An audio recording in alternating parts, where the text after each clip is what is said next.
সাম্প্রতিক সময় যখনই কেউ আপনার ইন্টারভিউতে আসে, সাকিব আল হাসানের প্রসঙ্গ জিজ্ঞেস করে, বিব্রত লাগে নাকি?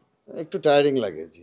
সাকিবের প্রসঙ্গে আসলে শেষ কখন কথা হয়েছিল, বা মানে কি মনে হচ্ছে ওকে নিয়ে কি প্ল্যানিং? কারণ ড্রাফটের আগে নিশ্চয়ই একটা বড় প্ল্যান নিয়ে দেশের সবচেয়ে মেগা স্টারকে আপনারা দলে ভিড়িয়েছেন। সে এখন অ্যাম্বিগিউয়াস সিচুয়েশনে আছে যে খেলতে পারবে কি না পারবে না। এমন অবস্থায় আপনার ভেতরের প্ল্যানটা কি?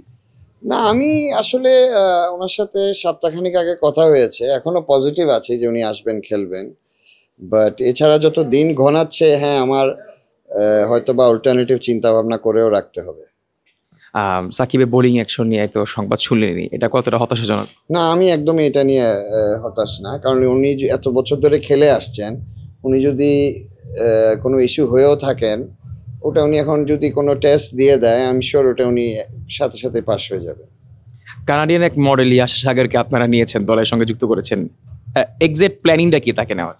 উনি আমাদের মিডিয়া কন্টেন্ট এইসব নিয়ে কাজ করবেন, উনি আমাদের চিটং কিংস কিডস ক্লাব এগুলো নিয়ে কাজ করবেন।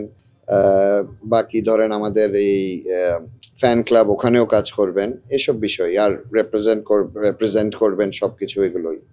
দারুণ বিষয়। আমরা দেখি যে আসলে আইপিএল এর মতো যে টুর্নামেন্টগুলো থাকে, তারা নিজেদের দলের যে সোশ্যাল মিডিয়ার যে একটা অ্যাক্টিভিটিস, সেটা অনেক এলিট রাখার চেষ্টা করে। এই এলিট রাখার জন্য কি তাকে নিয়ে আসা? হ্যাঁ, অফকোর্স, আমি তো বললামই আমাদের মিডিয়া কন্টেন্ট গুলো, তারপরে যা ভিডিওস, ইউটিউব, এগুলো সবকিছু মিলিয়ে উনি এগুলো সব কাজ করবেন। এই এনসিএল দেখলেন, কেমন লাগছে? খুবই ভালো লাগলো, খুবই খেলাগুলো খুব ভালো লেগেছে। আমি বেশি দেখতে পারিনি আজকে, সকালেরটা মোটামুটি দেখেছি, আর এটা একটু অল্প কিছুক্ষণ দেখলাম।